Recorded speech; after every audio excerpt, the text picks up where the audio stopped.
자, 이번 강의 내용은 추상 클래스와 추상 메소드입니다. 이 관련 내용은 현재 전산 7급 시험에서 상당히 출제 빈도가 높고 당연 전산 9급 컴퓨터 일반에서도 출제될 가능성은 있습니다. 자, 그러면 이 추상 클래스와 추상 메소드는 어떤 구조일 때 이렇게 지칭하는 것일까요? 자, 그럼 코드 한번 분석하고 설명을 합니다. 먼저 주어진 코드 클래스 A 있고 이 클래스 A 안에 제가 M1, M2, M3 세 개의 메소드를 가져왔는데 첫 번째 M1 메소드 구조를 보면은 그냥 intx, inty하고 그냥 세미콜론으로만 끝이 났습니다. 그런데 M2는 어떻게 되어 있습니까? 이 중괄 안에 return 플러스 플러스 x가 있습니다. 자, 여기서 추상 메소드와 일반 메소드가 구별되는 것입니다. 바로 이 추상 메소드는 선언만 있고 그 내용 정의가 없는 경우 오른쪽에 적어 두었습니다. 바로 이 세미콜론으로 끝났지 중괄 안에 이런 정의가 없다라는 것이죠. 다시 한번 더 강조합니다. 추상 메소드와 일반 메소드는 선언만 있는 것은 추상 메소드고 정의까지 있는 것은 일반 메소드라고 하는데 추상 메소드는 선언만 있으니까 어떤 형태, 미완성 형태의 구조이다. 이렇게 추상 메소드는 미완성 형태인데 선언할 때 반드시 앞에 이 abstract라는 키워드를 붙여야 하는 것입니다. 자, 여기까지 이해를 하고 그러면 여기 M3는 추상 메소드일까요? 일반 메소드일까요? 제가 왜 질문을 할까요? 자, 여기 중괄호가 있긴 있는데 어떤 형태죠? 그냥 빈 깡통인 형태죠. 이 내용도 시험에 출제된 적은 있었습니다. 결론입니다. 빈 깡통이라도 이 중괄호가 있으면 추상 메소드가 아니라는 것이죠. 그러면 뭘까요? 일반 메소드로 분류된다. 이해되었습니까? 자, 그러면 여기까지가 추상 메소드에 설명하였습니다. 바로 선언만 있고 정의가 없는 미완성 구조가 추상 메소드이고 그러면 이런 하나의 클래스에 어떤 메소드가 존재할까요? 추상 메소드도 있고 일반 메소드도 섞여 있겠죠. 이렇게 섞여 있을 때 적어도 한 개의 메소드가 추상 메소드면 그 클래스는 무엇으로 해야 되느냐? 추상 클래스로 역시 키워드 abstract를 붙여하는 것입니다. 해서 결론적으로 주어진 이 클래스는 내부에 추상 메소드가 한 개 있으므로 곧 무엇이 된다? 추상 클래스가 되는 것입니다. 자, 여기까지 한번 다시 정리합니다. 추상 클래스와 추상 메소드, 이 추상이 붙은 것은 뭘까요? 미완성 구조로 존재하는 것이죠. 자, 우리가 컴퓨터 실행에서 미완성인 걸 사용하면 가능할까요? 불가능하겠죠. 해서 이 추상 클래스는 미완성 구조이므로 직접 객체를 생성해서 프로그램 실행을 할 수는 없다라는 것이죠. 여기가 이해되었습니까? 그러면 이 하단에 핵심 정리한 것 한번 읽어봅니다. 첫 번째, 이 추상 클래스는 미완성 구조라는 거죠. 해서 무엇을 이 객체 인스턴스를 직접 생성할 수 있을까요? 불가능하다는 거죠. 해서 여기 제가 불가라고 적었습니다. 이 추상 클래스 A를 이용해서 AA는 UA 이거는 오류가 발생하는 것이죠. A라는 객체를 직접 생성할 수 없다. 이해되었습니까? 그러면 왜 이 추상 클래스를 만들어 놨을까요? 완성시켜서 사용하라는 거죠. 그러면 완성은 어디서 해야 될까요?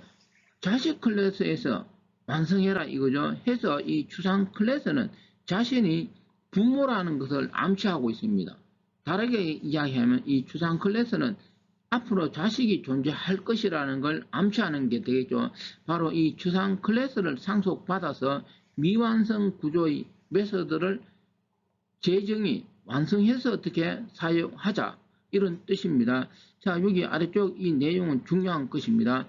자, 그럼 다시 원식 코드로 갑니다. 해서 이 미완성 구조의 추상 클래스 A는 상속을 받아서 완성시킨다는 거죠. 그래서 먼저 여기 클래스 합, 자식 클래스 합에서 추상 클래스 A를 상속받았습니다. 해서 미완성 구조의 무엇을 M1을 완성시켰습니다. 어떻게 완성하였을까요? A 플러스 B, 인수 A, B를 더한 것을 리턴하였습니다. 더셈, 완성시킨 구조 예를 들었고, 또 하나, 이 곱이라는 클래스에서 이 추상 클래스 A를 역시 상속받아서 이 M1을 완성시키는데 어떻게 완성시켰느냐? 이거는 A 곱하기 B로 완성시켰습니다. 자, 그러면 여기서 우리가 하나 생각할 수 있는 게 있겠죠. 이 추상 클래스는 그냥 한번 정의해 놓으면 자식이 여러 개 존재할 수 있겠죠. 여러 개 자식에서 어떻게 할까요? 그 미완성 구조인 메소드를 그 자식에서 특성에 맞게끔 자기 쉽게 말하면 입맛에 맞게끔 완성시켜서 사용할 수 있다. 그러면 이 추상 클래스, 추상 메소드의 용도가 뭔지 좀 이해될 수 있습니까?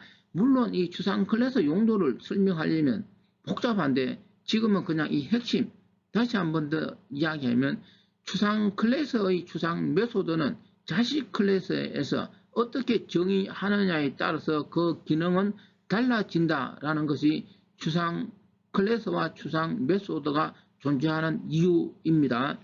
자, 그럼 마지막 그 메인 메소드를 볼까요? A의 합은 U합, A의 곱은 이렇게 U곱. 이 구조는 앞에서 재정의해서 잠깐 보았습니다. 이쪽 앞은 A로 똑같죠? 이거는 추상 클래스 부모입니다. 그런데 뒤에는 자식 클래스로 합, 곱 다를 수가 있다라고 하였습니다. 이 관계는 중요하다라고 하였고 뒤에서 한 번 더 다루기로 하였습니다. 자, 이렇게 자식 클래스에서 미완성 메소드를 완성하고 사용할 수 있겠죠.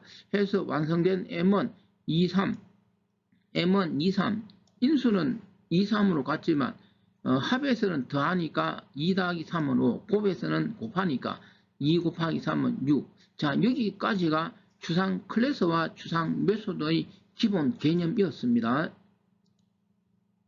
자, 이번에는 앞에서 설명한 프로그램 구조를 UML 클래스 다이어그램으로 제가 그려보았습니다. 설명하기 전에 하나 이야기하면 지금도 전산 7급 소공 시험에서 이 내용은 출제 빈도가 상당히 높습니다. 당연 9급에서도 이런 내용은 출제될 수 있고 아무튼 이 UML 다이어그램 뒤에서 상세히 설명한데 여기서는 간단하게 다시 한번 더 이야기해 봅니다. 자, 그러면 이 프로그램 구조가 바로 A는 무엇이라고 하였습니까? 추상 클래스라고 하였습니다. 해서 이 UML 클래스 다이어그램에서 이 추상 클래스라는 표시를 하기 위해서 여기 꺽쇠 갈로 안에 abstract라는 글자를 쓰고 그 밑에 추상 클래스 이름 A를 이렇게 적습니다. 그러면 이 그림을 보고 우리는 서로 의사소통이 되겠죠. 어떻게? 이거는 추상 클래스인데 미완성 구조가 있다. 그리고 이거는 부모 클래스구나. 이렇게 서로 의사소통이 될 것입니다. 자, 여기 간단하게 한 번 더 설명하면 이 abstract에 이 꺽쇠 갈로 이 두 개가 되어 있죠. 이걸 용어에서는 길러맷 뭐 이렇게 이야기합니다.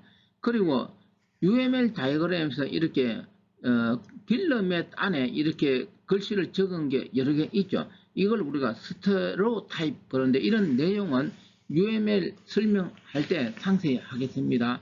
자, 그래서 이 미완성 형태의 추상 클래스 A를 이 합하고 어디에서 곱에서 상속을 받은 것이죠. 그래서 상속 기호는 이렇게 한다라고 하였습니다. 바로 합하고 곱은 자식 클래스가 되겠죠. 근데 이거는 앱스트랙터 추상 클래스가 아니죠. 해서 앱스트랙터 있는 거 기술하지 않고 바로 이 합 곱에서 미완성 구조의 메서드를 완성해서 사용하는구나. 이렇게 서로 전산 개발할 때 여러 사람이 이런 그림을 보면 어떻게 될까요? 의사소통이 충분히 될 것입니다. 바로 이 UML 다이어그램이 이런 데 필요한 것이죠. 자, 이렇게 완성시킨 구조에서 핵심 내용을 이야기하면 객체를 생성할 때 앞에서 보았습니다. A의 합, U합, A의 곱, U곱 이렇게 완성된 형태에서 객체 합하고 곱은 생성할 수 있는데 이 구조를 자세히 보면 이 넌을 기준으로 어떻게 되어 있을까요? A는 부모고 곱은 뭘까요? 자식이죠. 그래서 제가 여기 이런 걸 적어 두었습니다. 이 객체 생성에서 이 넌을 기준으로 이 좌측은 부모, 우측은 무엇이 자식이 올 수 있습니다.